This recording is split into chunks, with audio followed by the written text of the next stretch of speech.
Listeners, you've caught us at a very tense time.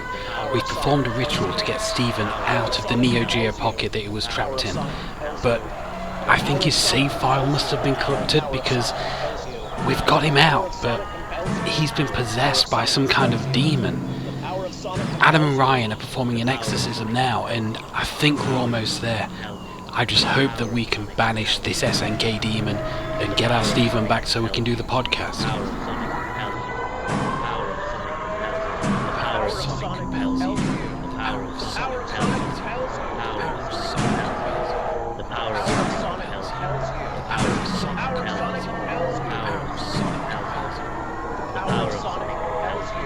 Ryan, throw open the switches on the sonic oscillator. Okay. Now step up the reactor power input 3 more points. Yes, I think it's working.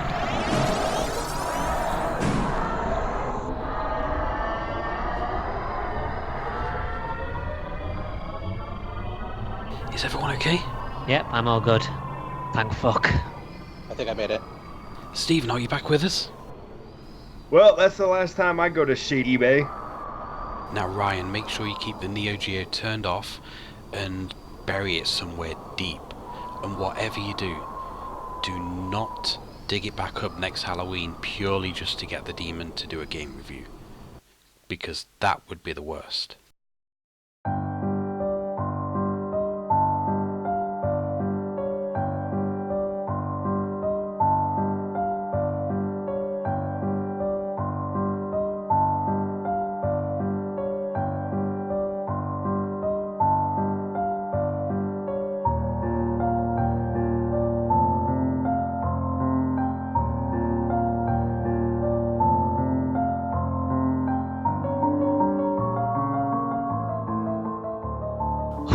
Jeez, that was one hell of a trip.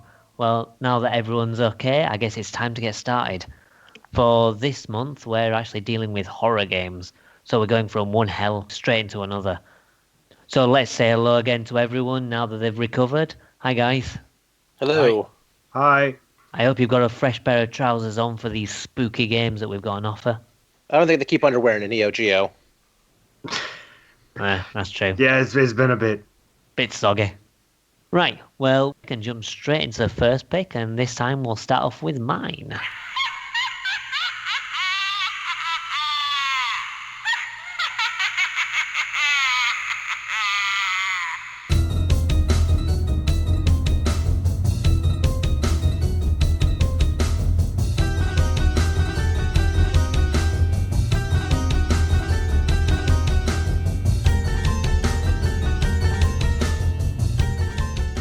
Okay, so my pick was a game called Exhumed. It was known as Power Slave in America, and I think it's Senkai 1999 or something in Japan. It was released on the PlayStation, the Sega Saturn, and the PC, MS-DOS specifically, I believe, by Lobotomy Software. Now, before I get into like the 3 different versions, I'm going to give you a quick history of Lobotomy Software. They've got a real interesting backstory, and I imagine you guys aren't aware of it. Basically, they were a small development team, and they wanted to prove that they could port Duke Nukem 3D to the Saturn and make a competent port. And it was kind of seen as the impossible port. I think it was Duke Nukem 3D. It was either Duke Nukem 3D or Quake. It could have been Quake. But either way, one of them was seen as basically impossible to port to current consoles. And they managed to pull it off. They created their own engine, effectively, and built it from the ground up, but in a way that looked identical to the original game. So when you're playing it, it is a different engine from like the original Quake engine, but it's using their engine instead, which ran perfectly. Like, you know, from a console that shouldn't even be doing 3D sprites, it actually managed to run and run well, and they basically pulled off a miracle. The best way to describe it is what are they called? Push button or something like panic button? What they did with Doom on the Nintendo Switch, where people say they worked miracles to get it on such a console which shouldn't even be running it. They were basically like panic button of their day. And they did Duke Nukem, as I say, they did Quake, and they did their own game, which was Exhumed. And then they basically ran out of money. and they ended after those 3 games. And it's one of those things where it's a real shame because they were such a talented group of people that if the situation had been different and they'd have continued making games, they could have been like the rareware of their day. So yeah, it's quite an interesting history. I would recommend looking it up on YouTube and finding more information out about them because I say it's a real interesting story for the Sega Saturn. I do believe it was indeed Quake that that they They actually played did, because I'm first. pretty sure I've seen a documentary on it. Yeah, I think they all released around the same time. I think they released all 3 games around the 1997 era. So I don't really recall which one was first. I know Exhumed wasn't first because that was like their pet project. And yeah, it probably was Quake. Well, they apparently I just looked it up. They ported both. Yeah, they did both of them. They And did Quake and Duke Nukem, and then they did Power Slave. yeah, they did both of those games and Exhumed. So that's basically their trilogy of games for the Sega Saturn. And they're all brilliant games and they run really well on the Sega Saturn. With Exhumed, it was a weird one because it wasn't just one game that they released on the 3 platforms. They actually released 3 different games. So the console versions are the most similar, but they still have a lot of changes between them. They're structured like I always describe it like Metroid Prime or a Metroid type game where you collect abilities and upgrades and different weapons in order to go back and access new areas and new levels. And the PC version is basically just like an Egyptian Doom clone, and they took all that back and just made it a bit more straightforward for the PC for some reason. But the console versions in particular, really good and really adventurous for the time because I don't believe there were any first-person shooters at least on the consoles that were doing anything, anywhere near as ambitious. I played the Sega Saturn version. Which version did you guys play? I also played the Saturn version. I played the remake that was made for PC called Power Slave EX. That's based on the PlayStation version, so I guess that one. Yeah, I'm not sure if that's fan-made or what, but I know it It was is. available for free. Yeah, I thought it was. I thought it was just like a fan-made version of the PlayStation game. Yeah, it's unofficial and did receive a cease and desist at one point. Did it? Yeah. Oh, that's interesting. I played the actual original DOS version, and it was a trip. Right. Well, before I kind of go into my thoughts on the game and why I chose it, what do you guys think of it? Personally, I really like the setting of the game. I like the aesthetics, the music. I think it works really, really well in that aspect. I wasn't too keen on the enemies, but I do like the whole design of going back into levels to do stuff that you couldn't do before. How far did you actually get in the game? I didn't get particularly far. I think I got to like the 6th level. The reason being I could not get to grip with the controls at all. My history with FPS games has been almost exclusively on PC. So I've been playing them with mouse and keyboard for decades.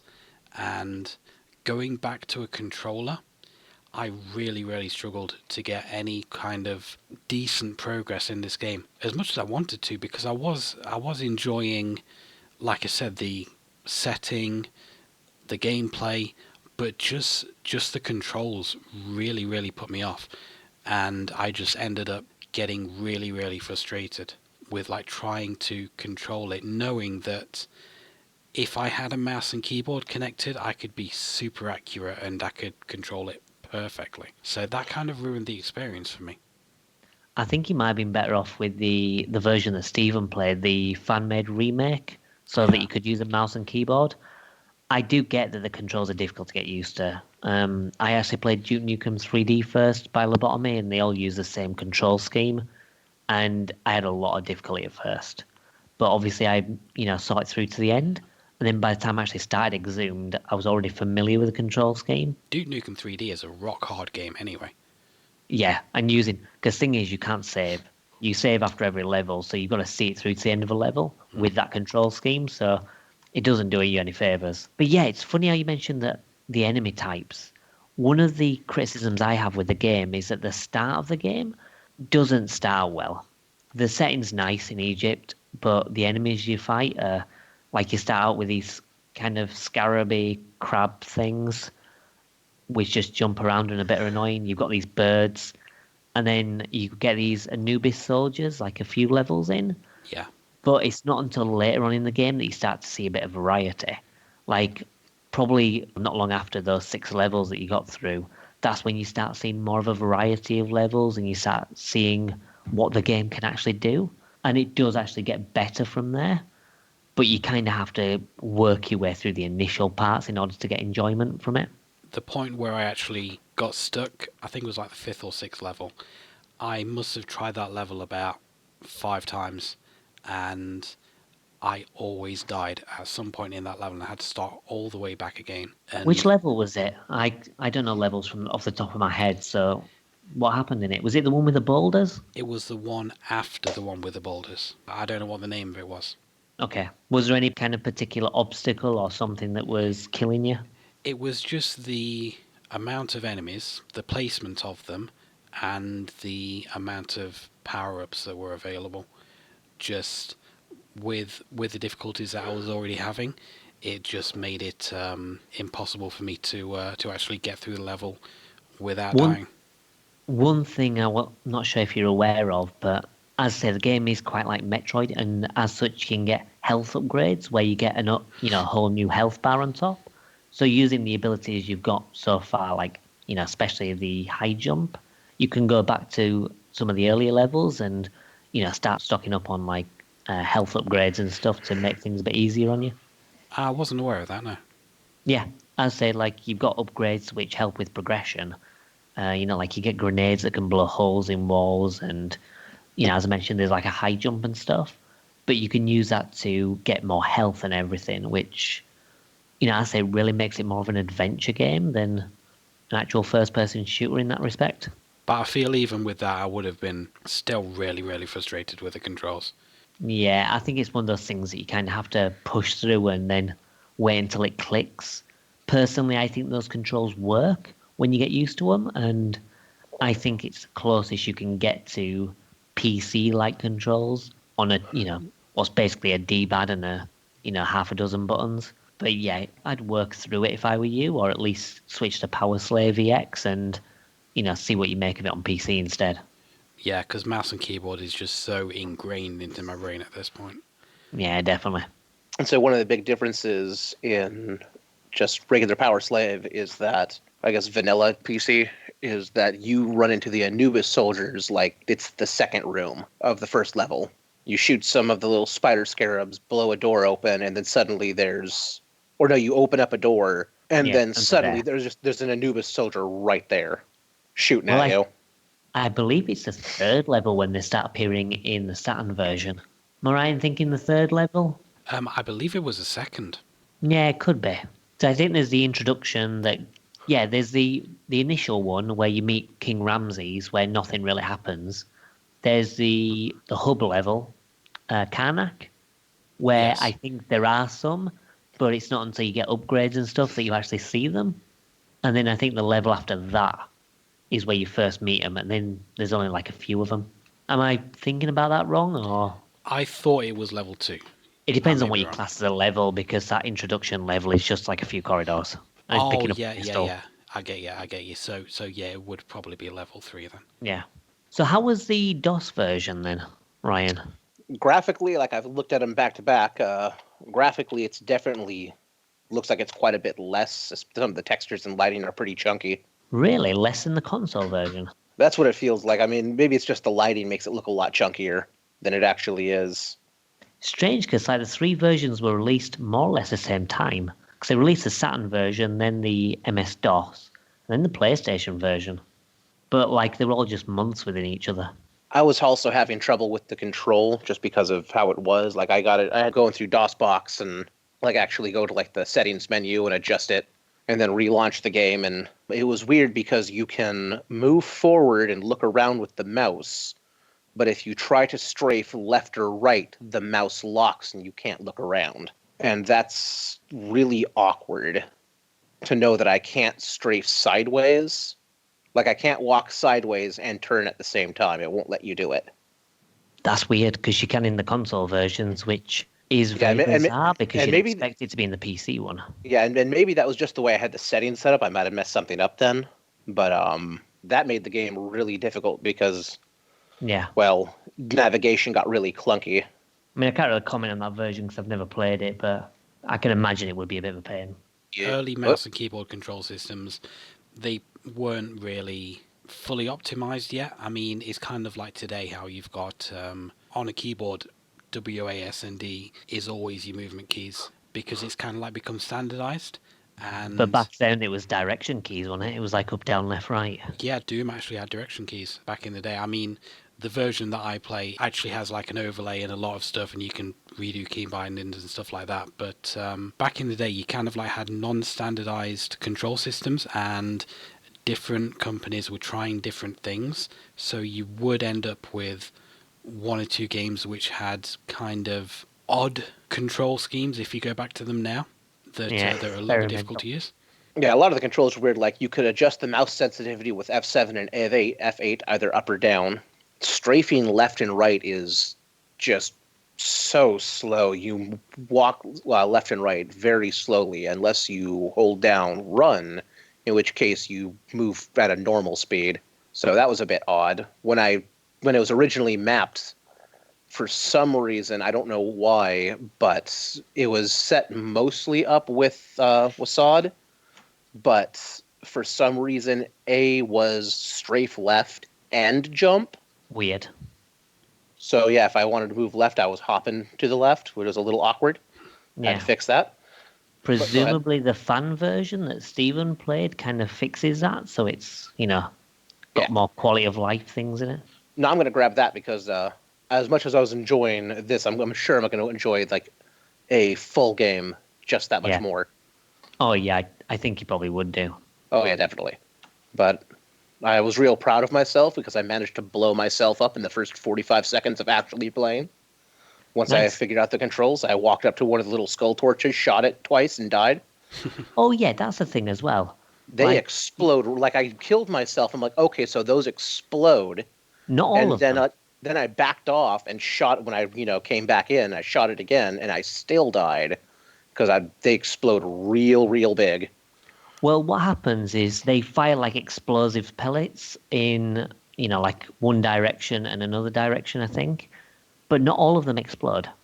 I don't know if it's the same on the PC version, but some of them you break and they break like vases and they contain items.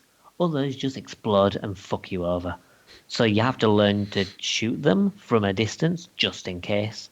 So you end up wasting ammo for potential like ammo or health. It's a little bit of a pain and a bit of an annoying mechanic, but it's not as bad later on in the game when you've got more weapons and more ammo. But like early on in the game, it's just like I'm using all my pistol ammo to blow up this, and it's giving me fuck all. Sometimes they've got enemies in them as well, the little crabby fellas. And crabs. Yep. So that's a bit annoying. Moving on from there, Stephen, how does the fan version play on the PC? Do they actually map the mouse and keyboard quite well, or? From what I could tell, it's got a pretty good control mapping system. You can even customize it to some degree. I'm pretty sure I was using a controller for mine. It seemed like it was pretty well put together. Yeah, well, I think it is basically just... It's probably using the PC engine from the original game, but creating the, like the levels from the PlayStation version. I don't really know how they did it because I only really know that it exists. So how was the game? I'd say I think the setup is generally the same as the Saturn version, so I imagine your experience is probably similar to, like what a Saturn owner would be getting. It was basically the PC, not the PC, the PlayStation version, but better made. And yeah, it just, I liked the setting. I liked, some of the stuff they set up with it.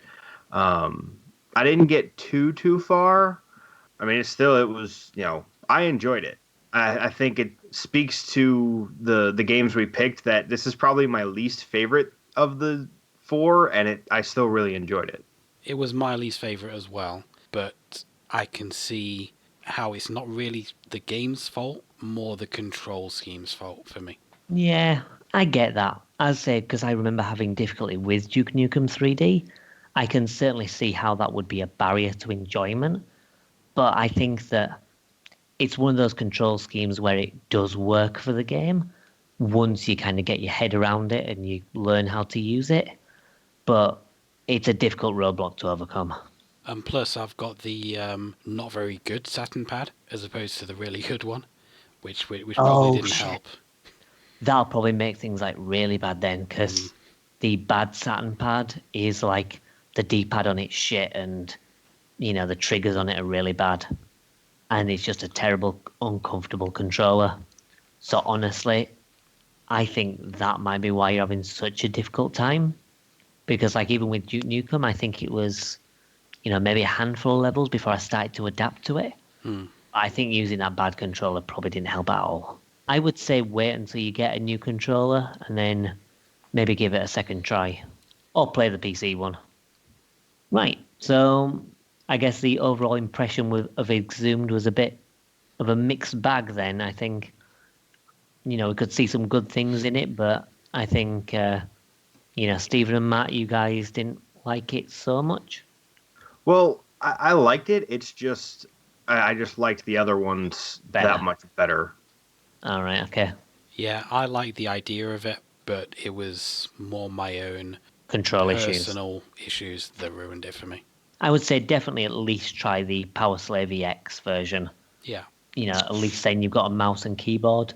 And as I say, I think the PlayStation version, whilst being considered inferior, I think it'll still offer you a similar enough experience that you'll, probably enjoy it a bit more. I would like to throw this in before we move on to the next game, that the name Power Slave comes from the Iron Maiden album. Power Slave. I was wondering about that.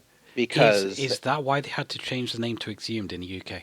Quite probably because Iron Maiden released, I believe it was their 4th or 5th album, and it was the album Power Slave, and it was all Egyptian themed, for the art and shit. That's a really good album. Yeah, and I guess they're like, hey, look, this will be completely relevant in 20 years. Yeah, they named it Power Slave because of the Iron Maiden album, and then I guess when it went over to the UK, there might have been some legal issues. Definitely. Yeah, could have been. All right, well, let's end that one there, and what we'll do is we'll rejoin. I think given the control issues in this one would mean that it's probably appropriate to go to Matt's game next. So we'll take a quick break and we'll resume with Matt's pick.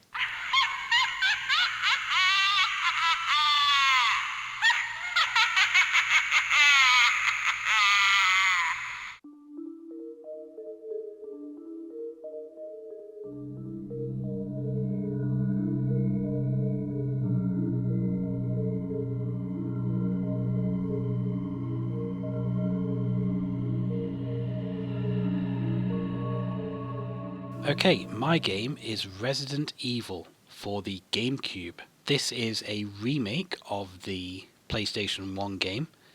The PlayStation 1 had 3 Resident Evil games, 3 mainline Resident Evil games. The first one coming out in 1996 and was followed up with Resident Evil 2, which is my personal favourite of the PlayStation 1 titles.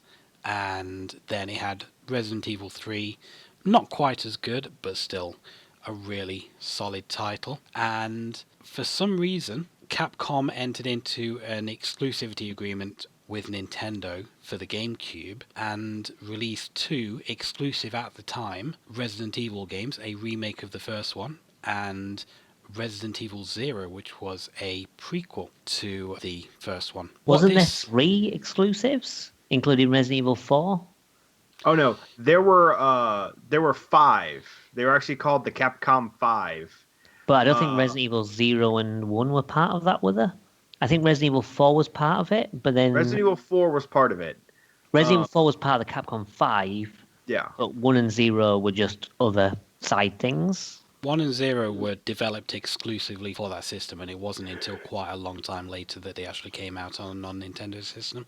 But it's just funny because Resident Evil 4 was supposed to be a GameCube exclusive, and it's been ported to everything. Yeah. Well, Bless 'em. didn't Resident Evil 4 like get delayed? Like it was originally supposed to be a GameCube exclusive and it got delayed and released after or like around the same time as its port to the PlayStation 2? Or am I thinking of something else? I I might be was thinking of a thinking of different something game. else. I think the Capcom 5 were quite long-standing ports for a while. Resident Evil 4 was kind of made as a direct response to the fact that the remake of Resident Evil actually didn't sell very well. So Capcom took it into a new direction. They took it in a more action-oriented direction rather than the slow-moving puzzle survival horror that the first one had. And some may say, to its detriment, it went into a more action-oriented direction because it does really, really change up the gameplay style. But going back to the original Resident Evil, it didn't sell great at the time, but it is widely recognized now as being somewhat of a classic. It has had HD versions released on pretty much everything, and basically it's one of those very few games where the remake is actually better than the original. As good and well remembered as the original Resident Evil is, this does improve on it in so many ways. But not And everywhere. not in every way, but it's one that I've played a lot. I kind of like know it inside out, and it is, whilst not as good as the PlayStation Resident Evil 2, for me personally, it is probably my second favourite Resident Evil game. So what did you guys think of it? Well, can I just address my one criticism with the game? I want to go into my history with Resident Evil, a bit later on. But my main criticism where the game doesn't improve is the voice acting. I actually find that the voice acting in the remake detracts from the experience because the voice acting is notorious in the original game for being terrible. But it's terrible in a fantastic way. Sort of like the Symphony of the Night dialogue, for example, where in the remake that they did or the remaster for the PSP version, they changed all the dialogue and it ruined it, which I think is what's in the recent Requiem version as well. Yes, Yeah. that's going to be the PSP version. Yeah, and I think that it kind of takes a certain element from the game away. Like as good as Symphony of the Night is, without that dialogue, it kind of loses a little something. Not enough to spoil the game, but it's something that's noticeable. It's something that when I play the Japanese version, it's something I miss, even though I've only played the English version once. And I think it's the same with the Resident Evil, because the dialogue was just fantastic. Though with that dialogue, I think it kind of suited the somewhat janky nature of the first game really, really well. And the remake goes into more of a More serious. yes, a more serious kind of tone. And I think it wouldn't have worked if, like Barry was saying, here's this lockpick. It would be best if you, the master of unlocking, take it. That it just wouldn't work in that more serious context, I don't think. That's true, but I mean, you get to phrase like, you were almost a Jill sandwich. And then when he says, we could have almost fit you into a sandwich, it kind of feels like it's losing a certain element. Because I get what you're saying about it being more serious, and it is. But at the same time, it's still a very silly story, and it's still got a lot of, B-movie janky tropes to it, even though it looks a lot more serious and is definitely a lot scarier. I mean, like the fact that you go into this area and then there's like mutated sharks and stuff jumping at you.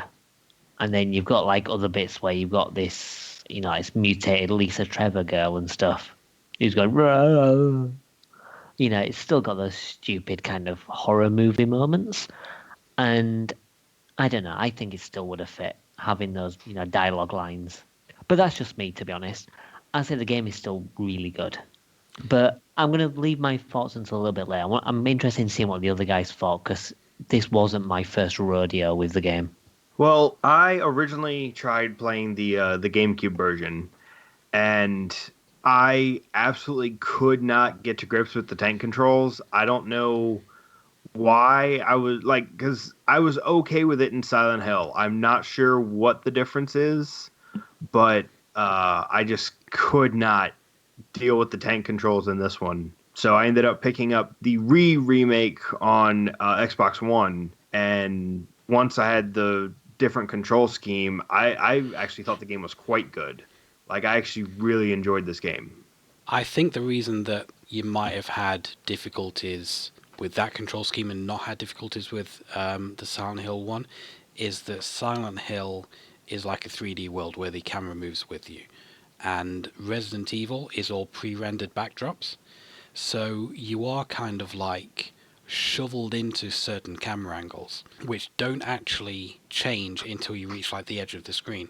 Whereas with Silent Hill, the world moves with you, and you do have a limited amount of camera control. Yeah. So that might be why the Resident Evil one might feel a little bit more stiff. That And might be the difference maker. yeah, but I wouldn't change the pre-rendered backgrounds for the world because I remember thinking like back then, and I still think it now, that the backgrounds just look fantastic. You play it on the GameCube, and that game looks stunning. If they'd have had like an actual 3D world, it wouldn't have looked anywhere near as good on the GameCube. And I think that having those static backgrounds helped up the quality of it. And because of the realism that they were going for, I think it makes the game a lot creepier having these kind of, ultra realistic, backgrounds. Yeah, and you're right, it does look fantastic on the GameCube. I mean, it's the reason I bought a GameCube to get that game, because I knew I had to play the new Resident Evil, and I knew that was the only way it was going to happen.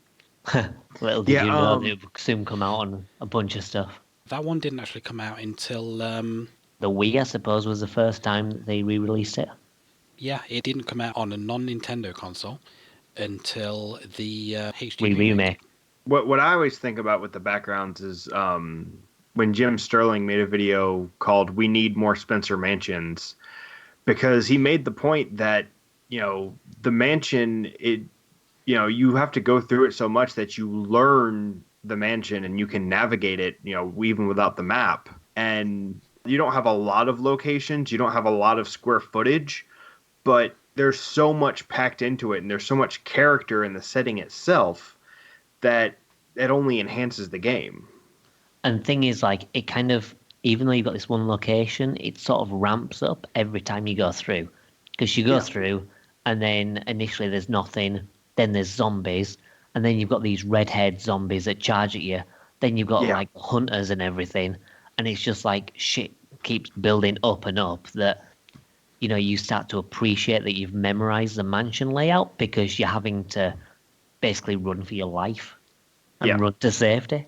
We'll touch on the Crimson Head mechanic a little bit later on, but in terms of the mansion, it is just a character in and of itself, and it's just a fantastic location to run around. Like Steven said, you kind of don't need a map by the end of it because you've become so familiar with this location that you know it like the back of your hand, and it's just a joy to run through. Oh yeah, definitely.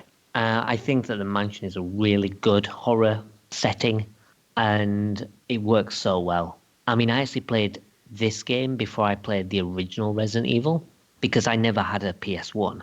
So this was my first experience with the original game, and I was quite surprised that I liked it. This was back when I had a GameCube, and I just fell in love with it. The game I find terrifying to this day, where like it always puts me on edge, even though I'm very, very familiar with the game now. And I think it just works so well as a horror game. Kind of one of the drawbacks of having played the remake before the original is there is a very, very famous scene in the original where you go through a certain corridor and dogs jump through the window, and it just scares the shit out of you when it happens because you're not expecting it. They just jump through that window and they start attacking you, and it's like a really, really famous scene. And they're quick. In the remake, you go through that corridor. That doesn't happen. The windows crack. You go through the corridor and you're like, oh, it's this bit. I know that these dogs are going to come. I'd better get ready. And then it doesn't happen. It is only when you go back through that corridor from the other direction that those dogs come out, when you've already decided, oh, the game's not going to do the dogs. So that it really kind of like subverts your expectations, And if you haven't played the original before playing that, then you kind of like lose that aspect of it. It's true, but it still scares you. I still remember thinking, shit, first time it happened. So I think you still do get that fright, but you don't appreciate the fact that the game's trying to trick you. Yeah. So let's move on to the Crimson Heads. Because while we're talking about the game being, quite terrifying, that was the main thing that I found very stressful. Because you have to either decapitate zombies or set them on fire, or later on they're going to come back as Crimson Heads, which are these ultra strong, ultra fast zombies that just hunt you down and really, really tear into you. And they really are a threat. They're just so horrifying because they're pretty unstoppable and they're pretty hard to take down. Yeah, the thing is with burning them, like you say, you burn the zombie bodies, they won't come back as Crimson Heads. There are, I believe, 63 zombies in the entire game. Yeah, there's not that much petrol. There's only enough fuel to burn 16. Yeah. So you do kind of like have to think about which areas you're going to traverse the most. But the thing is, the Crimson Heads mechanic always kind of seems like a punishment for first-time players, because it wasn't in the original, so you kind of aren't expecting it. And when it comes up in the remake, you're thinking, oh my god, what is this? And it's only in subsequent plays that you realise, actually, I kind of don't want to be killing zombies as much as possible. Because then I'm going to get the Crimson Heads, but your first playthrough, you have no idea about that. So you're killing these zombies, and you think you're kind of like clearing the way. That's true. But then again, if you're not killing zombies, you're still making things hard for yourself because dodging zombies in this isn't particularly easy.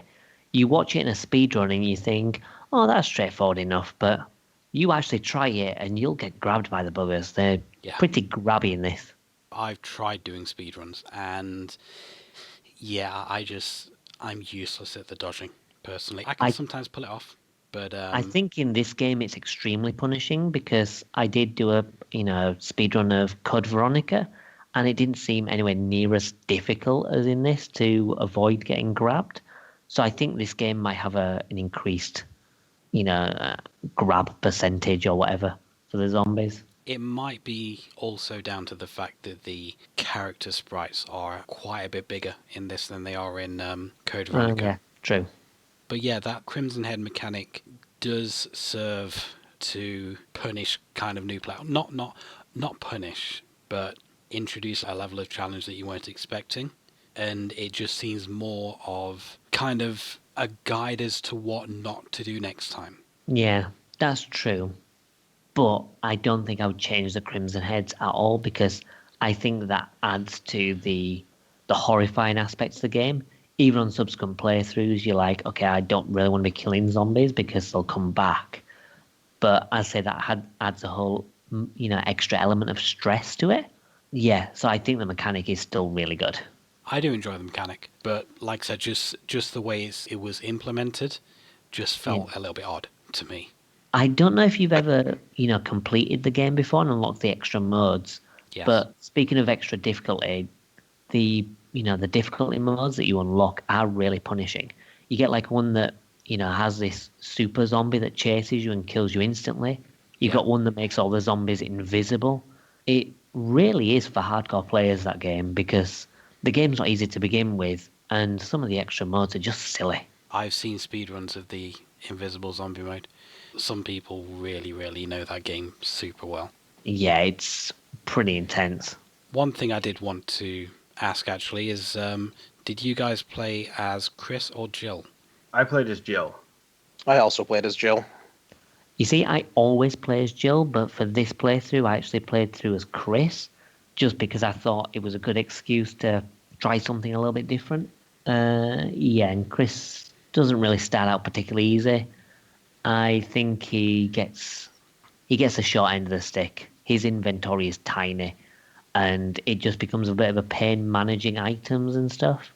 I have played through it with Chris, but any subsequent playthroughs are always with Jill now. Yeah, I tend to play as Jill, and I think I will do in future, just because I think Chris, even though he's quite a cool character, he's a bit more hassle than he's worth.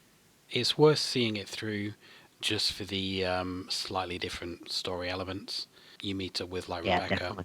who appeared in Resident Evil Zero as well, and you have like slightly different story beats. It's all generally the same story. Jill is the easier character for a beginner, definitely. I think anyone that doesn't pick Jill is just a bit of a show off. And I Yeah. think that anyone really should be picking Jill who's, sensible. Which is probably why every single speed through I've seen is with Chris. Yeah, true. Bloody show offs. I can't help but notice that Ryan has been very quiet about this game. What was your thoughts about it? I think he agrees with all the fantastic things we've been saying, so I don't think there's any need for further comment, maybe. And now here comes the part where I shit on this game for as far as I got into it. I will start off, I do agree, I really, really enjoyed the atmosphere of the game. The background, like the backdrops, all the rooms, the mansion in general, it's beautiful art. The setting is fantastic. The atmosphere, the suspense is fantastic. But when it boils down to the actual mechanics of the game, that's the real horror in the horror survival. It's just so clunky. Do you mean the tank controls, or...? I played it on the Xbone, and even then, like the modern controls or the alternate controls are still really clunky and choppy. Some of the idea that you have to have your weapon raised to aim, or do you have to have your weapon aimed to reload? I think it's both of them. You've got to ready your weapon and then fire, or ready and reload. Yeah. And then you have to ready and reload. All your movement, even on alternate controllers, is based off of an 8-point. It's based off of an 8-point star. So there isn't actual 3D control, and this is probably because it started off on the PlayStation. You're locked on 8 different points to face. It's not a smooth gradient, which makes it some of the motion and aiming really awkward and clunky, and I ended up wasting so much ammo because I just wasn't quite pointing at the zombie and trying to reposition myself around and then hopping into the next room because I was just close enough to the border to get snapped around them. Now the camera's going everywhere and I can't see where the zombie is. It was just a nightmare from beginning until I finally gave up. That's interesting. I've never really had that kind of issue, but I think it's because I used to play the games when I was younger.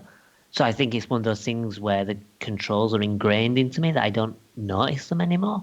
Quite possibly. I didn't play Resident Evil when I was a kid. This is actually the first time I've tried the first Resident Evil, and it was bad. Yeah, I mean, this is my first Resident Evil experience ever. Like, I will probably say the most controversial thing that even I've ever said, and that's coming from, I know what I've said in the past, but Resident Evil the movie is better than Resident Evil the game. Oh, wow. That's pretty controversial. Yeah, I mean, I kind of get the issues with the controls because the controls are not easy. I think it's one of those things where if you haven't played games before with that control scheme, learning it like now is going to be tough, especially now that you're used to, games with proper 3D movement and, proper 3D movement controls. So I do kind of see that.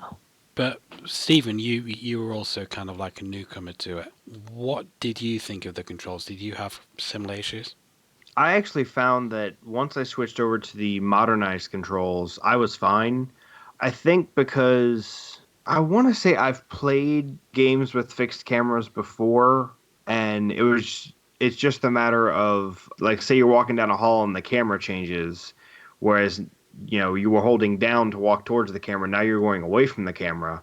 If you continue to hold it, you'll still go that same direction. Yeah. And if you stop, then you have to press forward to continue down the hallway. That is very familiar to me. I don't know necessarily which game or games put that into me, but that particular setup is very familiar to me, and I've done that a lot. So, could be adventure games, I think. Some of the old adventure games like Grim Fandango, I want to say, did things like that. Yeah, but I haven't played any of those. That's why I'm wondering.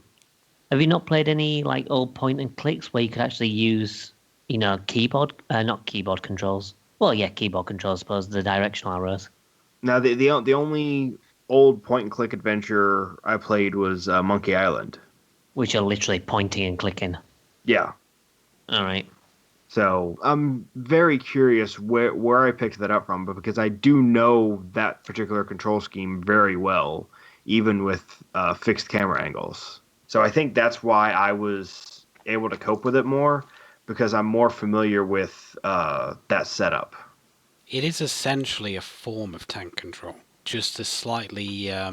You don't have to turn your entire character to turn around, but apart from that, it still does use that tank control where pressing in the direction to make your character move forward will continue to move your character forward in that direction Right. through camera changes. So it does take part of that design of the tank controls. So that might be why it feels a little bit familiar.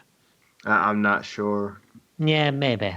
It's a shame that you can get to grips with it, even with the modern controls, Ryan, because I think there's a really good horror game here, and I kind of feel sorry that you missed out on it. Yeah, it's just, But I super enjoy the atmosphere, and I wanted to like the game, but God help me, I couldn't. yeah, I guess it's like, Exhumed and Matt's experience with it. Yeah. If you're just not used to those controls, it can really affect your enjoyment of what is, a pretty good game. I will say I got a good jump early on when basically right after you come back and you find that one of your guys has been zombified. You get to Barry and you leave the dining room and you go to the main hall and you can open up the doors to the main hall. You can like open up the main set of doors and there's a pack of dogs outside. Yeah. And I don't know what I was thinking, like that wasn't going to happen, but I opened it up and it's like, oh shit. Yeah. I've made a terrible error. So did Oh, any the of other- you guys get to any of the bosses? I mean, obviously you have, Matt, but Steve, Ryan, did you end up getting to like any of the bosses in there? Like obviously the first boss is the snake. Oh, heavens no, I couldn't get that far. I got to the snake. I got to the Crimson Head prototype down The one in the cellar? Yeah, the one down in the the crypt? graveyard. Yeah. And I think that's where I stopped. Yeah, I got about that far in my playthrough as Chris, maybe a little bit further.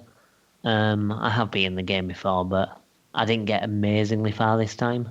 Just because I was getting sick of all the backtracking and stuff with my limited item space. Yeah. How far did you get, Ryan, before you gave up on it?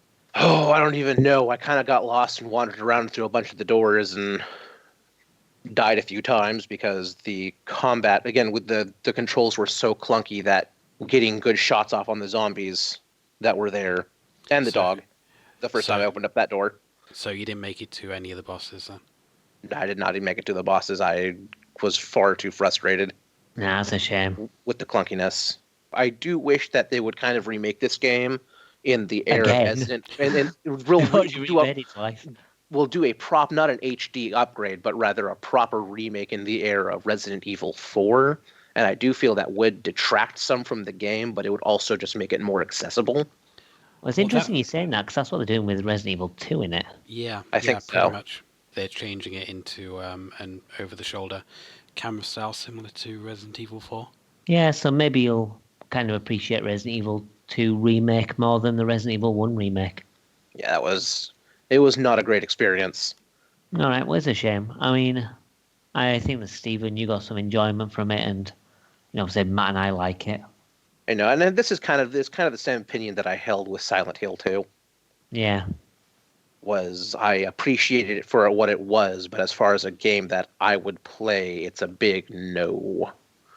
I would much prefer to watch someone, basically co-pilot as someone was playing.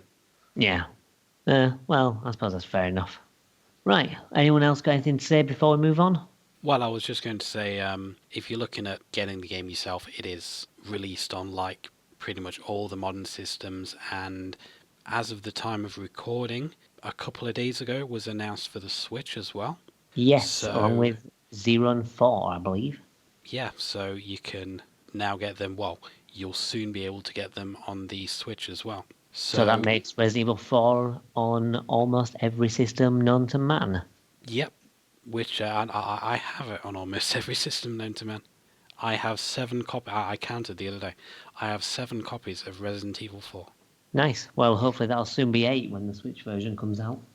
I'm not sure if I'd buy it again an 8th time, but You will when there's a sale. When there's a sale, I'm sure you'll think, well, go on then. yeah, maybe. Right, well, we'll take another break, and I think we'll go back to Steven's pick.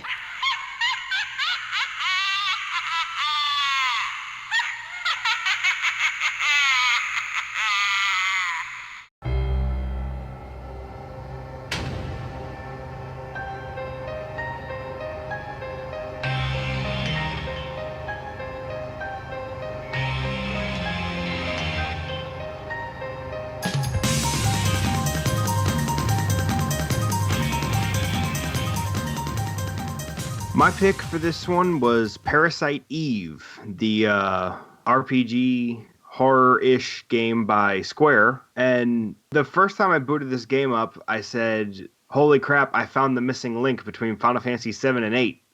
Because graphically it sits right between them, and it was released about in between the two games. It is an RPG, but it doesn't have the traditional active time battle RPG combat. Instead, it's more of a real-time combat, but it flows a little better than Square's other attempts at real-time combat. I thought the story was actually pretty good. It's an interesting idea, and I think they did a pretty good job with that. But, what did you guys think? I've never found a game that both surprised me and disappointed me in equal measure so much as Parasite Eve. As an RPG, I wasn't expecting to like it, and my initial impressions were actually very good. From like the creature design and like their morphing animations when you're actually seeing them become creatures was pretty neat. And as you mentioned with the combat, it's very different from a standard RPG, and I kind of liked it because you've got like this prism around you, and that's your attack range, and you've got like a charge meter to before you can fire your weapon, and you can use that to kind of hit enemies, and then you can wander around, dodge their attacks and so on, and move about that way. And I feel that it flowed a lot better than a normal RPG. So yeah, my initial impressions were pretty good. My negatives, I'm going to leave off for a bit because I think that, at least one other person's probably going to have the same opinion as me. So I'll chip in a little bit later. But yeah, my initial impressions were quite good, and I did enjoy, it from a visual standpoint, and I definitely enjoyed the combat too. I don't know about you guys. Visually, I found the game to be clean. Obviously, running static cameras, pre-rendered backgrounds, I felt it executed that better than Resident Evil did. Just how the movement flowed. The most interesting thing, I'm going to have to kind of join you, Adam, in that idea that I was surprised but not necessarily impressed. Mostly with the combat. When I entered combat, I went, oh boy, it's an RPG, and suddenly I had full freedom to move around. And that took me off guard. I wasn't anticipating, because it almost sets up almost exactly like a Final Fantasy. You're standing here, here's the enemy, and I immediately expected all my little boxes and stuff to start up and to go, take your turn, and it didn't do that. Here are random encounters, but I don't actually have to wait my turn. Yeah, and that was freeing. It wasn't the most cleanly executed combat system, but it definitely took me off guard, and not it's definitely in that way. Improvement. Yeah. Honestly, the thing this combat system reminds me the most of is Chrono Trigger. Because Chrono Trigger also had a system where you weren't just, lined up on either side of a field. You were actually in a space where you could move around, but I don't think you had full motion control. I think it was more that certain attacks would move you different ways, but you still, like this, had to actually make contact with the enemy to register a hit. So that's what it most reminds me of. I've personally never played Chrono Trigger, so I have nothing really to base it on. But I did really, really enjoy the way the combat worked. Having to kind of like avoid the enemy attacks, which gets quite interesting on the boss fights as well. And then waiting for your attack bar to build up before you can actually perform an action, whether that be using a potion or shooting your gun or what have you. And it's the first time that I've seen a combat system like that. And it did kind of surprise me, and I did enjoy that kind of combat style. Yeah, I mean, it sort of reminded me of the combat style from Panzer Dragoon Saga, because, it's more of an aerial combat type thing, but it's still a similar idea in that you have to wait until you can use, healing items or use certain attacks. And it works quite well and definitely gives it more of a freer approach to that kind of combat system. But I think that where the game fell down was the waiting, not necessarily in combat, but in cutscenes. Yes. And I feel that the game's not easy enough to justify long cutscenes that are unskippable and long gaps between like save points. Because if the game was really easy, fair enough. But the game does include points where you can quite easily die, even from like random encounters, and then you have to basically go through endless cutscenes again and again, potentially.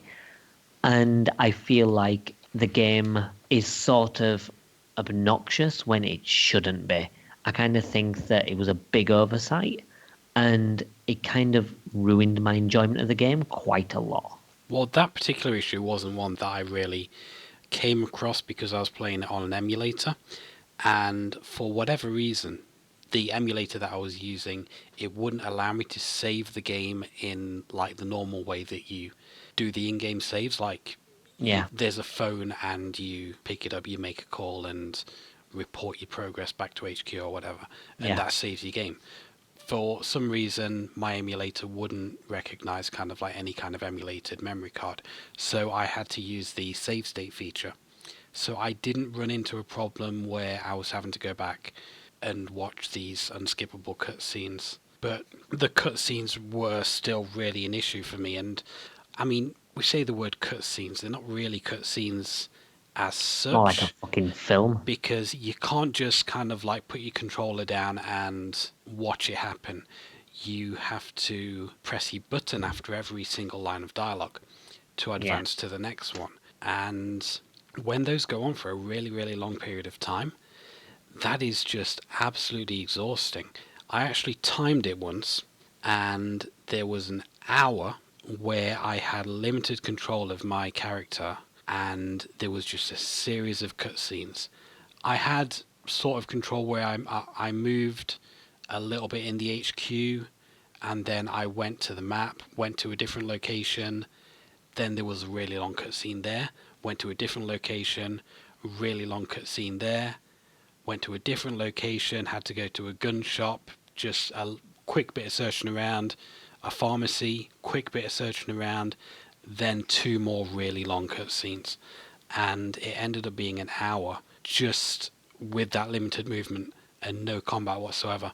And it really, really annoyed me. Yeah, I think that's one of the cardinal sins of RPGs for me, is that I don't think it tells stories in a very good way. There are some RPGs that do that, and they tell it, with minimal cutscenes, and they use the gameplay to kind of make things flow a little bit better and keep you interested.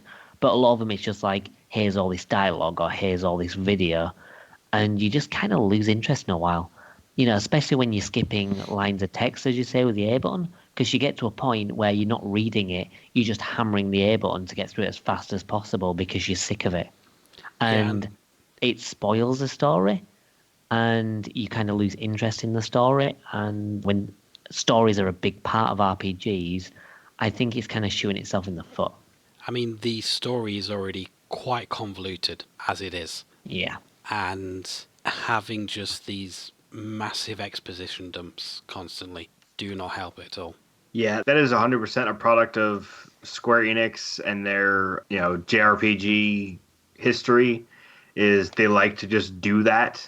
And I made the point to these guys before that for those of us that survived Kingdom Hearts and its unskippable cutscenes and Final Fantasy X and its absurdly long cutscenes, like this doesn't bother us anymore because we've been through so much worse. I mean, I can tell you there's so many people out there that can quote word for word cutscenes from Kingdom Hearts because they happened right before a hard boss where Yeah. they saw it hundreds of times.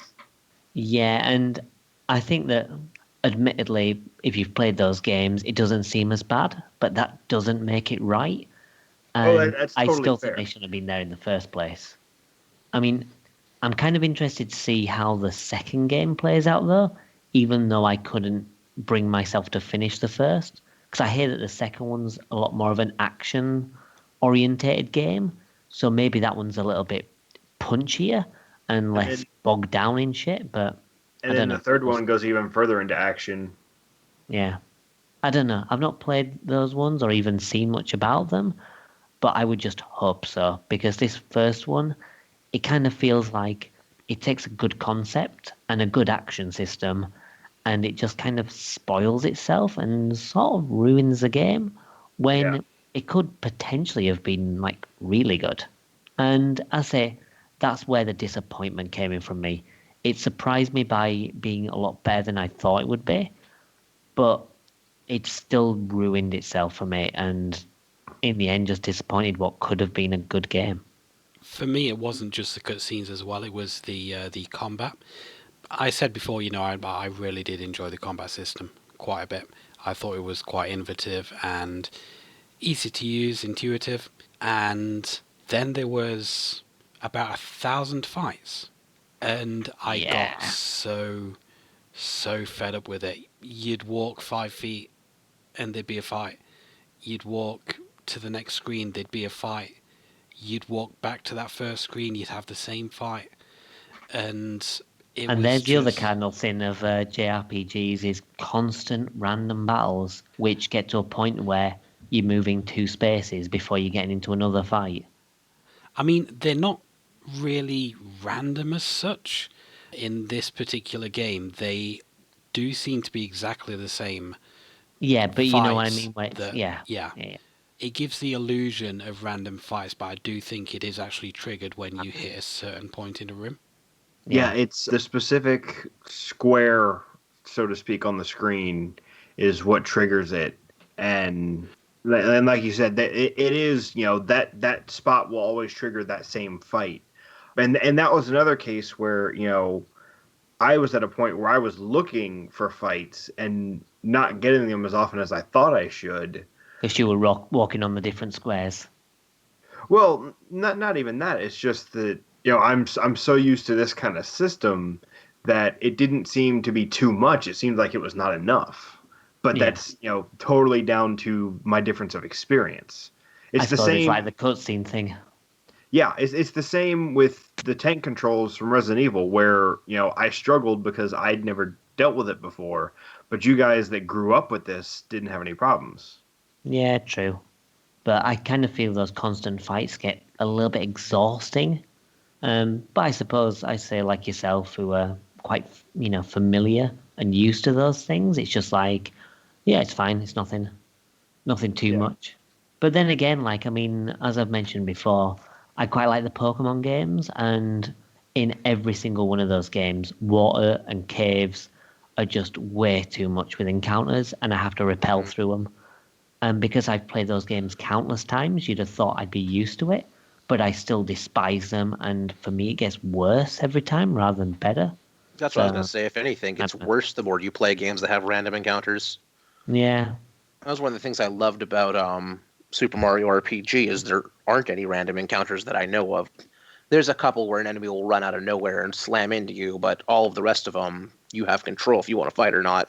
well, continuing that divergence for just a minute, there is another RPG which I've played, which I don't love because I don't care about RPGs much, but it does random encounters rather well because there are basically like a set number of random encounters per area.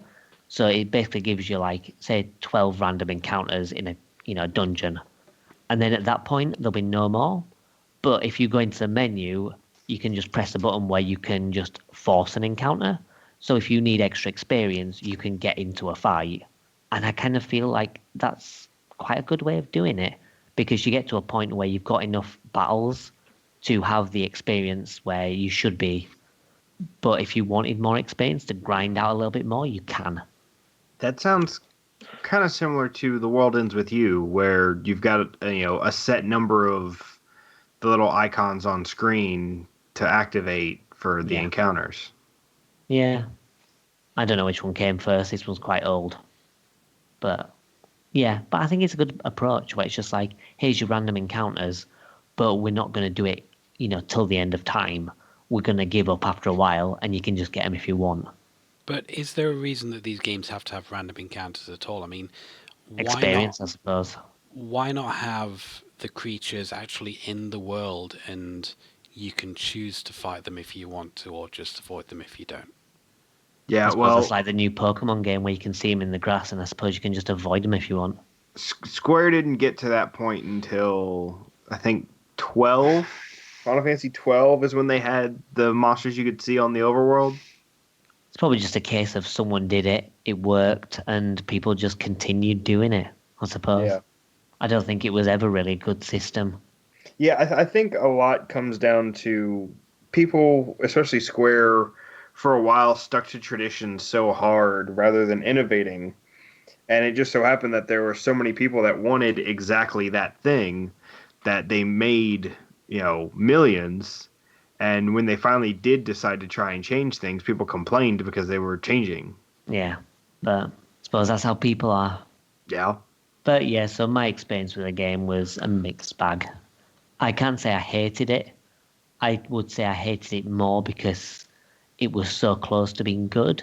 But then things like the large number of encounters, the long cutscenes, and stuff like that, I just kind of think spoiled the overall game for me when it shouldn't have done. What about you guys? Did you have a better experience than I did? I mean, I was enjoying myself, but I was emulating using the PCSXR, which is for Mac because my machine that had Windows on it sort of self-imploded. And it was a very wonky, unstable time. So I think if I actually played, it proper type, I would enjoy it more, other than, again, the aforementioned drawn out cutscenes and, quite honestly, rather uninteresting dialogue. But what I got out of this was, I mean, I thoroughly enjoyed it. And you were saying that the second and even the third games get a little bit more action oriented. I think I would enjoy those even more. Yeah, I suppose it depends on whether they do the same kind of things. I mean, there might be more action, but that just might be like more encounters. Right. I don't That's know. So it depends on how they do it. I know the third game was very, very different to the point where a lot of people don't even know it's the same series. All right, well, it'll be interesting to check it out, and maybe it'll be better. It might be. All right, well, has anyone else got anything to say about it before we move on? No, I think I'm definitely gonna, go back and finish this up because I did really, really enjoy this game. I didn't know what I was gonna get into going in, and I'm excited to try out the rest of them now. I really, really wanted to love the game, but the game did not want me to. Yeah, I think I have the same opinion as Matt. All right, so with that out of the way, let's move on to our final pick, which is Ryan's pick. Let's take another break and rejoin in just a moment.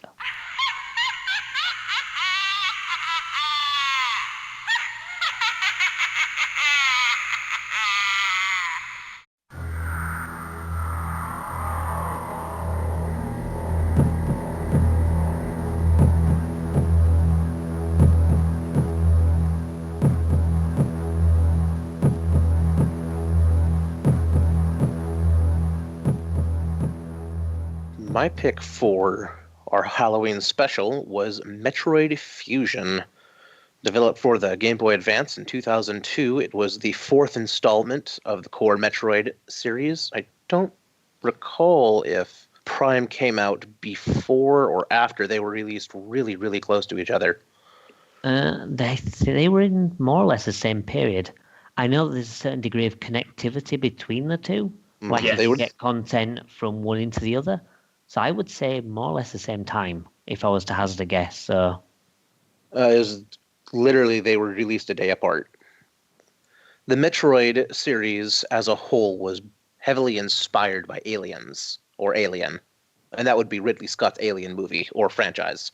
And the whole idea was just isolation, a really dangerous environment, slow progression, and the Metroid games are in their core a survival horror, though a lot of them are a lot more tedious than they seem.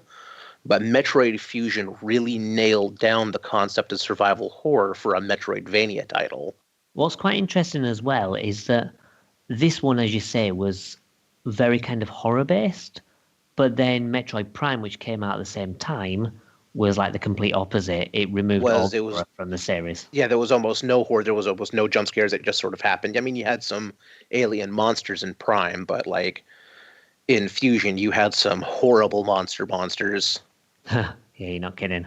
I think I know what you're getting at there, Adam. Yeah. But basically, the concept is there's a space station. Samus, our protagonist, leaves. She comes back, or she has to come back. There's been a mass infection of the space station. Essentially, everybody's dead, and you have to go fight a completely unknown enemy that is insanely deadly and can assume the form of literally any organic life it comes in contact with, which also happened to be you. So, I mean, I don't want to put too many spoilers down, but the game does a really good job of making you feel completely helpless initially. Yeah. And there's a lot less combat going on versus a lot of running and hiding. They do that constantly throughout the game. You kind of say about there not being that much combat. It doesn't make the game any easier. I think one of the ways that the game makes things quite stressful on you is that the game is quite difficult. I would say that it's possibly the most difficult Metroid game. I mean, barring the first one. Yeah, barring the first one. If you want to start off with like Metroid Zero Mission and counting that as the first one. Yeah, I mean, you can't compare it to a NES game because those games are notorious for being punishing. But it's either going to be Fusion or Echoes. It has one of the more extreme difficulty curves. Yeah. Just like any other Metroid game, eventually you hit a point where you're just mowing through everything. Yeah. But I suppose that's similar with the genre. I mean, we mentioned this with Symphony of the Night. You just get to a point where you get all the upgrades and you're just killing everything with no effort. But Fusion did a really good job as you get farther on. Like, even when you're super powerful and you have like these crazy missiles and you're running a better suit and you have you have all these crazy upgrades. Yeah. Bosses will still wipe you out real fast if you're not careful. Yeah. Oh yeah. I think the bosses are really tough. And you'll enter a new part of the station with an enemy you haven't seen, and they'll just coming in contact then, you'll get wiped out. Yeah. They're not the easiest of bosses. Like, I think most of them are pretty difficult. Like, even the early bosses are quite easy to get killed by, especially if it's your first time playing. I would say the only boss in the game that isn't super deadly is probably the one that gives you the morph ball or the morph ball bombs. It's the big roly-poly one. Yeah. And after that, they start getting more and more difficult. Yeah, definitely. What's interesting as well, I mean, you mentioned that you didn't want to go into spoiler territory, but fuck it, I am. The game's really old. You had your 20 years almost going on it. Exactly. If not, then skip ahead maybe a minute or two and you'll avoid it. But another interesting similarity with Metroid Prime and this is the introduction of a clone. Mm-hmm. Because you've got the SAX, which is the Samus Aran X, or the Sax as I like to call her, just because it sounds completely not threatening at all. And then obviously you've got Dark Samus in the Metroid Prime games. Mm-hmm. And it's quite interesting that, you've got both of these kind of parallel evil Samuses running side by side. And, without giving too much away, they both kind of have a very similar story arc, I suppose, if you count in the whole Metroid Prime trilogy. I won't go into more details than that because I know that, Stephen and Matt haven't played the Metroid Prime games. Right. So I want them to kind of experience how that unfolds. But you kind of get what I'm getting at, at least Ryan, in terms of like the games are sort of similar in many ways, and in other ways they're completely different. I don't know why. It's just I just find it interesting. I've never actually really thought about that parallel, but yeah, I like to describe Fusion as the good Alien Isolation. For those who are aware of the more recent game, Alien Isolation. Alien Isolation. Do you mean the Alien Infestation? Infestation's a DS game. Isolation was the one with a single alien around the spaceship. Yeah, that was the one that was released like 2, maybe 3 years ago. Yeah. I think it was 2 years ago. And it's a very. You And like that game? I thought it had some better points in it, like it could have been executed better. But it's a similar idea where you have a thing that you can't really fight. Yeah. There are things you can fight, but the biggest threat you always have to avoid. Yeah. And like it's Dark and Samus, it's you're just running from. yeah, and it's and it's funny that I would say it's Alien Isolation, but better, or it's Nintendo's Alien Isolation, even though it predated it by 15 years. Yeah. Because again, the Metroid series was inspired by Alien, Yeah. so we've come full circle. But what did you all think? Personally, I really enjoyed it from the start. Having discovered Castlevania Symphony of the Night this year and immediately getting a spot in my top 5 games of all time, this seemed quite similar in terms of like the exploration and the gameplay style. I found it shared a lot of similarities with that, so I was really getting into it. I actually had an issue though with, as you guys have mentioned earlier, the bosses are really difficult, and I could not get past the second boss. So as much as I actually wanted to play through this game, and I was enjoying it up to that point, I cannot get any further. I have tried, and I must have tried for about half an hour to defeat that second boss, and I just couldn't do it. So it's probably going to have to be watching a playthrough for me. You know what? I would actually say with that, it's worth getting the game on emulator and trying to scum state your way through it just so you can play the rest of it. Because I think that you do need to experience the game yourself, even if you have to play an emulated version so you can, kind of save scum it. I still think it's definitely worth going through yourself rather than watching a playthrough, just to get that full experience of it. Especially as Ryan says, there's a lot of the game where you're running away from this, the big threat, and you have to run away and basically find a hiding space in order to escape. And that kind of thing, I don't think would be as thrilling with just a standard, let's play. So I would recommend against that, because it's only the second boss. Just start the game again and use, Visual Boy Advance and go through it that way. I think that would definitely be a better way of doing it. I think the eShop version on the Wii U has some form of save states. It probably does. Okay. In that case, that's another option if you don't want to emulate. Well, I mean, I was playing it on the Retron 5, which does have save states. But I just could not avoid getting hit by that second boss. The second boss, is that the big... It's the big tall thing that jumps about. That's what I thought. Yeah. You've got to go underneath it when it's spreading its legs just before it lands on you, fire a missile or two upwards and get out of the way, and then just keep on doing that. Oh no, sorry, it's third boss. Which one's the third boss? Is that the big metal boxy spider thing? No, it's kind of the bottom half of a leg with an eye in the knee. That is the best way I can describe it. That's the boss I'm talking about. I think that is right. like the second proper boss. It jumps up and like its little foot parts, its toes, spread apart, and then it stomps down on you. Yeah. And that's where you've got to shoot upwards. So you've basically got to get underneath it and shoot a missile or, perhaps two, but I'd probably just use one and then just run out of the way.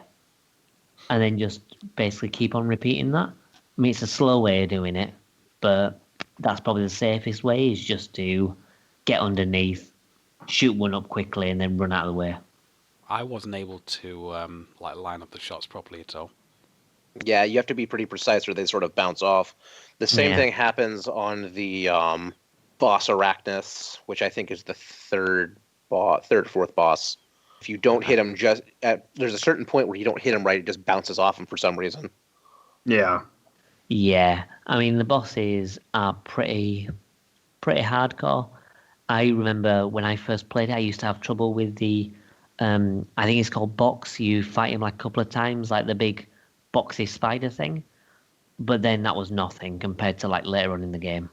Are you talking about the security bot? Yeah, the security bot is the one that I had trouble with at first. But Yeah. the big one, do you know which one I'm going to talk about? The one that I think's like the hardest. Oh, yes. The infamous Nightmare. Yep. And well-named. Such a well-named boss on all levels. So he's got lasers. He's got like this charge beam thing that he fires. And he basically mucks around with gravity a lot.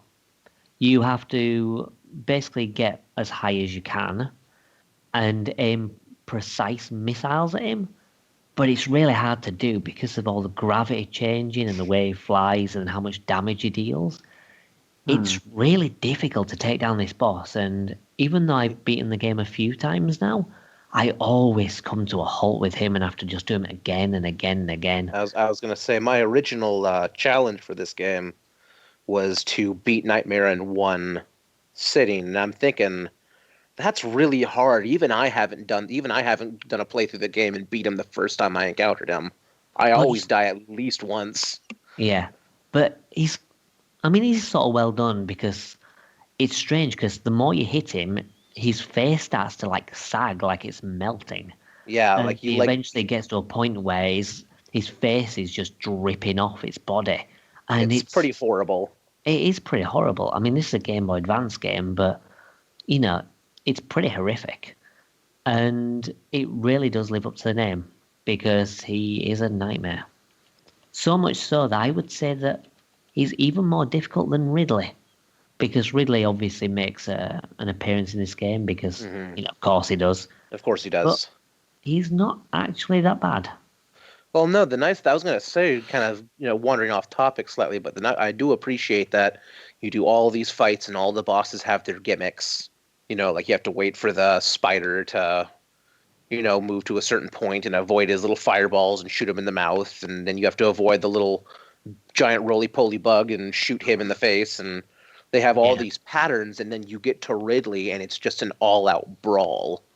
It is, because, he doesn't even have a weak point or anything. It's just like... He doesn't. You just have to, anywhere.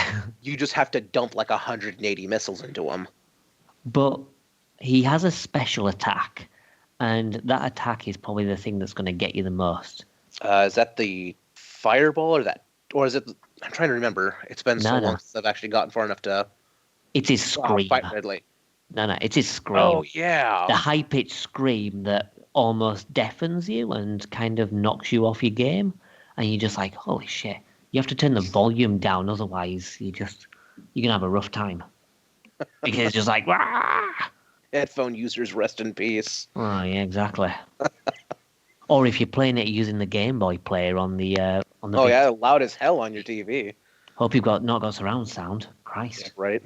But all in all, I think the game is really good. To give you an idea of how much I like the game, I prefer it to Super Metroid. And people say Super Metroid's a masterpiece, which, it is a really good game. Yeah, but I always enjoy playing Fusion. But I would say that Fusion is just a little bit more masterpiece-er. Yeah.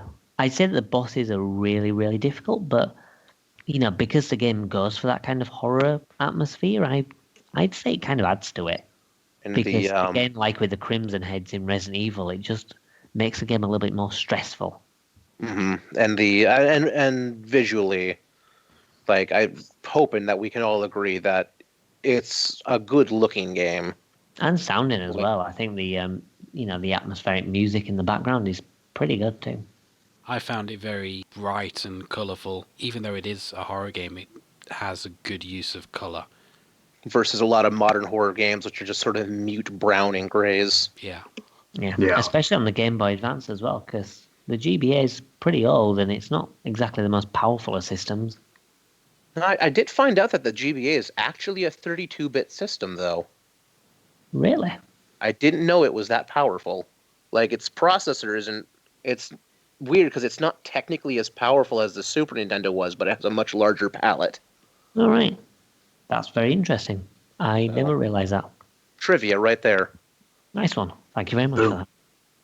I really liked the game. For a lot of reasons you guys said. I made it a good ways in, but yeah, I thought it was a really good game. I kind of, like Matt, kind of discovered I was into this style with Symphony of the Night. So getting to play this one, and this was my first Metroid experience as well. So I actually was very pleased with my experience. I know you have said in the past you're not fond of platformers. Right, but this one, like, I think it's like Symphony of the Night, where it's more of an exploration type game. It's not. yeah, It's not about the platform challenges. It's about getting items and exploring the different areas, which I suppose is sort of like an RPG kind of trait in a way. Just a tiny bit. I think it's all in how the platforming is presented, and this is much more my speed rather than basically the stage full of bottomless death pits, as opposed to platforms that you need to navigate to get through this room. Right, you're not racing. It's not Super Mario Bros. You're not racing a clock. Yeah. And as far as I know, I don't think Symphony of the Night did it either. You don't get in situations where, like, if you drop into the wrong spot, you're just gonna die. Like, even in a boss room, like, you'll take some damage, but you're not just like, well, too bad, try again. Yeah, definitely. Except for the clock tower in Symphony of the Night. Jesus, that's such an annoying room. Oh my god, those Medusa heads! You get hit by one, it's just constant. And that's why you wear that one armor that makes you immune to stoning. Yeah. What is that actually a thing? Yeah, there's an armor. Is it that an makes armor you, or is it an amulet? I'm pretty sure it's an armor that makes you immune to stone, so you can't be petrified at all. That would have been fantastic because I hate the clock tower so much. I think it's the mirror. Yeah, yes, I think it is. I don't remember the English name, but that does ring a bell, so I think you're right. Do you still get the knockback? You will, but thing is, if you get knocked back, you'll probably land on something. And the worst thing in the clock tower is you get petrified, you land on a cog or something, and then you fall fall off all the way it to the bottom, because of the cog moving. So yeah, the mirror curious makes a protection against stone, and this even says making it extremely useful when tackling either version of the clock tower. But, it still depends on whether you've got it or not. I think I did actually have that. That rings a bell, but I didn't know that it... Ah, well, never mind. Yeah. That's one of the things that you pick up as you play, and then future playthroughs are a bit less stressful. Yeah. But yeah, Metroid Fusion, going back to that, pretty good game in my opinion.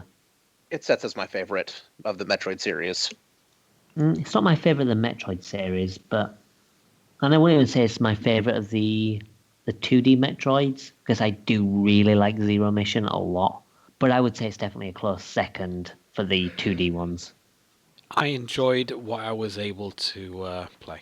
Yeah, so if you can go and save scum a couple of the bosses, because I not only suggest but wholly condone save scumming Nightmare if you ever get that far. Because I would say even with like the earlier bosses, just save scum if you need to, because if the only other option is to watch like a Let's Play or something, I would say that with this game you would lose a fair bit in some of the sequences just because of the tension involved. Yeah. That I would say, with that one boss, try and get one hit in without getting hit, save state, and just keep doing that until he's dead. Yeah. I remember the first time I played Fusion, and I got to when the SAX enters the room and you're forced to run, like the first encounter, because that happens several times. Yeah. And I had no idea what I was supposed to do. And because earlier on, the computer suggests like, hey, if you encounter the SAX, just run, it'll kill you. But like when it actually happens, you really do have to follow that advice. You really have to haul ass. Yeah. Because it's not like, oh, this is just a scripted thing. Just do what you want and you'll escape. You really have to go for it. And there's one room, I think it's probably around halfway through the game, where you enter in an area and the SAX is walking below you. Like you're in the ceiling and the SAX is walking through the hall below you. And if you drop down too soon, it'll sip around and go after you and you're fucked at that point. Yeah.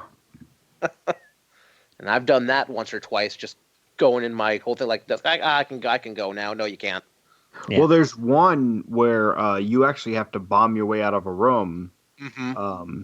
And the game actually baits you. It's like, oh, this square can only be destroyed with your super bomb, but the super bomb will draw its attention and, Mm-hmm. you'll get wrecked. Yeah, I'd say it's definitely something you have to play through. Okay, well, since we've gone through our opinion on all 4 games, I think it's time to take a quick breather, and then we'll choose our favourite. And then later on, we have a little surprise in store.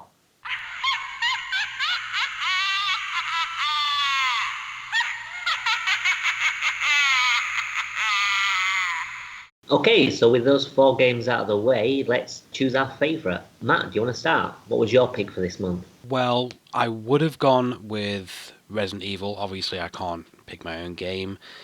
Out of the other 3, I'd have to say Metroid Fusion.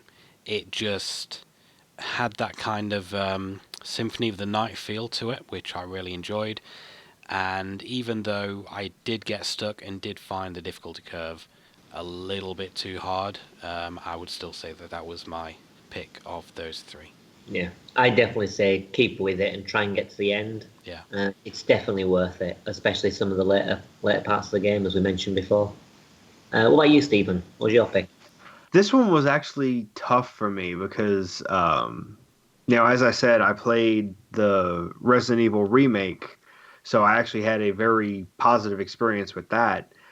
I don't know. I think in the end I have to go with Metroid Fusion. I think I just enjoyed that one a little bit more, but I'm still gonna go back and finish, both of those games because they were both a really good time. So have you beaten Metroid Fusion before? No, I have not. This was actually my first time playing it. Oh, right, okay. Yeah, you definitely need to beat that as well. Same as with Matt, it's definitely worth seeing through to the end. Personally, as I mentioned before, I actually prefer it to Super Metroid, and that should give you an indication of its quality. Yeah, that's high praise. Yeah, definitely. Right, Ryan, what about you? I gotta say, because I can't pick my own game, my favorite this time was Exhumed or Power Slave. I just have a soft spot for Doom clones. It was hard as hell, but I just really, I don't know, I just like the aesthetic. I like everything about it. Even if you can pick it apart and go, some things aren't a great game, I still enjoyed it. That's fair enough. Well, I'm glad you picked my game. I'm glad someone enjoyed it. Right, for me, it was a really tough pick. Choosing between Metroid Fusion and the Resident Evil remake. Both of those are really stellar games. The Resident Evil remake in particular was one that I actually had growing up, and it actually more or less introduced me to the Resident Evil series. I'd played a bit of Resident Evil 4 prior, but then the Resident Evil remake was my introduction to like the classic formula of the tank controls and everything. And I think it's brilliant. The atmosphere, what they did to the game to improve it, it's just a masterpiece. That being said, Metroid Fusion is really, really good, and I don't think it really gets the praise it should. Normally, it's Super Metroid that gets all the Metroid love when it comes to the fan base, but I think Metroid Fusion deserves that love a little bit more, so I'm going to go for Metroid Fusion as well. Right, okay, so with those out of the way, we'll take a quick break and we'll move on to a special quiz that Matt's organised for us. This will be exciting. See you after the break.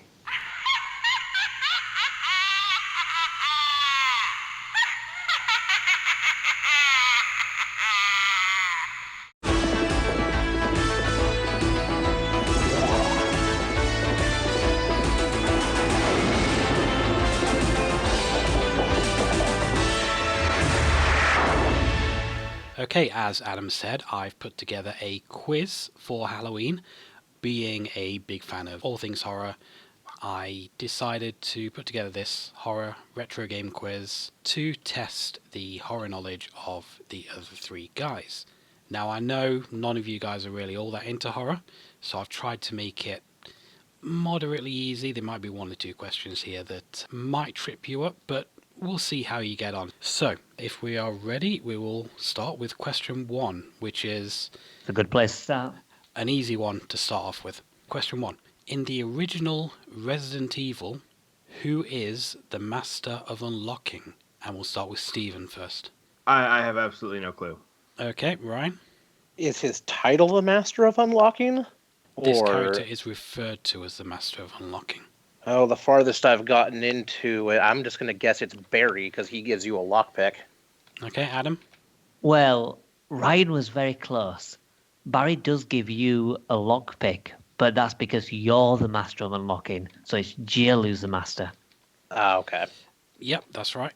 So 1 point to Adam there. That's got me worried, actually, because I thought that was one that you'd all get. So I'll... Well, okay, you have to remember this was my first time playing Resident Evil. And Yeah, I've yeah. played Resident Evil quite a few times. And I think as well, that's only in the original. I think they changed the is. dialogue in the remake. Yeah, the remake doesn't have that. So that might be why it was a little bit tricky. This next one's a little bit tricky as well. Question 2. In Silent Hill, Harry befriends a nurse. What is her name? I'll ask Ryan first. I'm gonna pass on this one. Okay, Adam? It's annoying because I know this. Nurse. Oh, shit. And I think as well, she's actually in the Silent Hill film, or at least a character with the same name. For some reason, I'm thinking of something beginning with J, but I might be going down the wrong path. I don't know. Judy. That's just a guess, and I know it's wrong. But it's an answer where you're going to tell me it, and I'm going to kick myself. Stephen? Nope, no idea. Okay, the nurse's name is Lisa Garland. Oh, of course it fucking is. Never mind. I think I might actually lose this quiz. I think it's the first quiz you'll have lost. I guess Won the I'm other fine with two. it then. So, question 3. Before making Resident Evil, Shinji Mikami created which horror game for the Famicom? Adam first. Now that's thrown me off because I was thinking that he made the Devil May Cry series, but I think that was after That was after. Yeah. for the Famicom. Mm-hmm. Was it one that was Japan only? Can you give Yes. that clue? It was. I want to say something like Sweet Home or something like that, or Something Home, which seems to ring a bell because I remember there being like a Japanese horror game called that, which was very kind of survival horror. But that's as close to the title as I can get because I don't really remember the name of it. Okay, no worries. Stephen Nope. and Ryan. My Famicom knowledge is very non-existent, so Yeah, mine too. It's just periphery stuff. Adam actually did get that one right. It is called Sweet Home, and it served as the inspiration for Resident Evil. Okay, question 4. What is the name of the main player character in the original Castlevania game? Stephen first. Simon Belmont. And Ryan? yeah, it's Simon Belmont. And Adam. Yep, King of the Belmont, Simon Belmont. Okay, that's right. A point for everyone there. Question 5. Which game by Infogrames is commonly referred to as the first survival horror game? Ryan. Infogrames. I'm not even familiar with that developer, so I do not know. Okay, Adam. Well, I'm not entirely sure if it's Infogrames or not, but I remember thinking that Alone in the Dark was normally referred to as the first one. Although I think that's Atari, but I don't know if it was like Infogrames back then. So I'm going to say Alone in the Dark. Okay, Stephen. I recognize the name Infogrames. I can't think of what it is. Okay, well, Adam was right. It is actually Alone in the Dark. Infogrames was the developer. Atari published it. I'd say I kind of vaguely remember Alone in the Dark being known as the first one, but I was just thinking that's Atari. I know that Resident Evil is often called the first survival horror game, or it was the first game to coin the term. Or maybe it was the first one to kind of make it good, because, the original Alone in the Dark games are a little bit ropey. Yeah. And I Well, you think get that with a lot of Resident old Evil kind games. Yeah. I mean, hell, modern Alone in the Dark games are garbage. To be fair, Alone in the Dark 2 was actually all right, but it's not the best mechanically. I've not played the first one. I've only played the second one, and the controls are garbage. But it's an okay game. Okay, question 6. In the Fatal Frame - Project Zero series, what is your main weapon to fight ghosts? Adam. I know nothing about the Fatal Frame series because I've never played one, but I do know that you use a camera, and I think it's all about taking photographs. So I'm pretty sure your main weapon will be the camera because I think that's a central gimmick. Okay, Stephen. Yeah, it's the camera. Ryan. Yeah, it's the camera. That's the whole gimmick of Fatal Frame.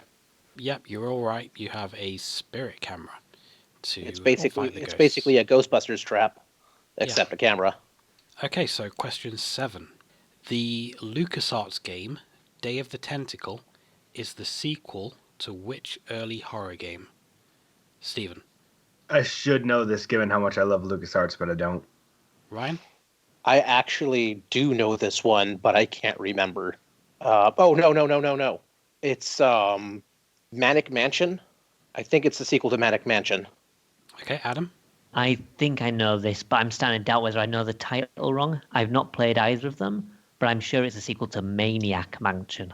It is Maniac Mansion. I will give a point to Ryan there as well because It was near enough. you were on the right track. You were close enough there. Okay, question 8. Arguably, the 3 biggest horror movie franchises of the 80s were Halloween, A Nightmare on Elm Street, and Friday the 13th. Which one didn't receive a game adaptation for the NES? Ryan. I want to say it was Halloween didn't get an adaptation. Okay, Adam. I'm going to say Nightmare on Elm Street, but I don't know. I'm pretty sure Friday the 13th did get one, and then the other two I'm not sure, so I'm going to say Nightmare on Elm Street. Stephen. It was Halloween. Yep, it was indeed Halloween. Point to Stephen and Ryan there. There was an Atari game of Halloween, but there wasn't an NES one. And I know that because the Friday the 13th game was infamous for being impossible, and A Nightmare on Elm Street is one that is actually on my list to be covered in this show. Yeah, I believe your American exclusive one, isn't it? Yes. Question 9. Roberta Williams, the creator of the King's Quest series, made a horror game using full motion video in 1995. What was it called? Adam? I'm going to take a guess. I have absolutely no idea who this person is, and the only full motion video thing I can think of is Phantasmagoria. So I'm going to say that's it, just because it's the only full motion thing I can think of that's horror. Stephen? I should know this because I've actually looked this up before, but I can't remember. Okay, Ryan? I have no clue. No, okay, well, a point to Adam there. It was actually Phantasmagoria. Okay, question 10. Which legendary composer created the music for most of the Silent Hill games? Stephen? His last name is Yamaoka. I just can't remember his first name. Okay, Ryan? The only composers I'm going to give you were for Nintendo games, so I have no clue. Adam? Yeah, I was thinking Yamaoka, so Shinji him. I can't pronounce Japanese names, but what Steven says, but with Shinji in front. I will give you both a point for getting the second name right. His name is actually Akira Yamaoka. That's right. Yeah. I could remember the Yamaoka like Steven, but first name, no idea. Tim Yamaoka. Tim. Brian. He's also made some very, very strange pop music, which I have a CD of. I think I've actually heard about that before. He actually did the music for Shadows of the Damned, too. Yes, he did, because Shadows of the Damned, didn't it get like a few people, like the Resident Evil developer, the Silent Hill musician? It was Shinji Mikami, Akira Yamaoka, and Suda51. Yeah. And it was a damn good game. It's a shame that was on the 360, because I won't mind covering that. Never mind. Question 11. Which 80s John Carpenter horror movie was turned into a video game in 2002 for PC, PS2, and Xbox? Ryan? I don't even know who that is. You what? Yep. Good one. Okay, Adam? I'm just going to say The Thing, because it's the only John Carpenter thing I can think of at the moment. Okay, Stephen? I was actually going to guess The Thing as well. Yep, you're right. It was The Thing. What other big John Carpenter things are there? Because off the top of my head, is Halloween John Carpenter? Yeah. Yes. All right. Attack on Precinct 13. Really, when I think of John Carpenter, I always think of John Carpenter's The Thing, because that's how they, preface the movie title. Right. But when it comes to other films like Halloween, I don't think of it as, John Carpenter's Halloween. It's just Halloween. Escape from New York as well, was him? Yeah, I know all those films, but Hmm. I just can't picture John Carpenter in front of it. Did he only I'm put his just name in front of the thing, or was Yes, I think so, because it was a remake of an that's Yeah. earlier film, so that's probably why he put his name in front of that. Yeah, that's I'm because they probably had just the the such a reason. release That's why date the only for film that I can think of that is allocated to his name. I'm just such a non-horror buff that a lot of these things fly under my radar. Question 12. In Castlevania Symphony of the Night, which city do the witches come from? Adam. You bastard! You were saying Symphony of the Night, and I was like, yes. And then you're like, what city? And I went, no, because the one that I'm familiar with is the Japanese version, and I don't speak Japanese. So, right.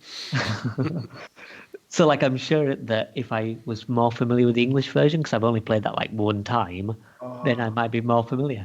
I'm just going to say Transylvania or something like that, just because I'd. Oh, wait, no, no, no, no, no, no. It might have been the same city as the place that was in Lords of Shadow, and I can't remember the town name. Shit, no, I'm gonna have to pass. I'm sure it's the name of the town that's in Lords of Shadow as well, but I can't remember it. Okay, Stephen. It's not Ipswich, is it? Ipswich. No. um, we'll move on to Ryan, I think. I was like, If it's the witch I'm thinking of, it's Salem, isn't it? Because there's Salem witches. Yep, it is. It is indeed Salem witches. They are called Salem witches in the game. Okay. I never realised that because I was going off the wrong track. I was thinking with like the Lords of the Shadow series because there's an actual town that's made up for that universe. I didn't realise it'd just be Salem. It's quite an obvious choice, really. Never So mind. yeah, just a point to Ryan there then. Oh my god.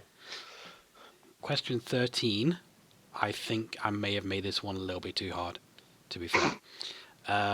Which 3D game for the ZX81 Fucking hell. featured a Tyrannosaurus Rex as the main enemy? Stephen. Yeah, I have no idea. Ryan. I have no clue. Adam. I don't know what the fuck a ZX81 is.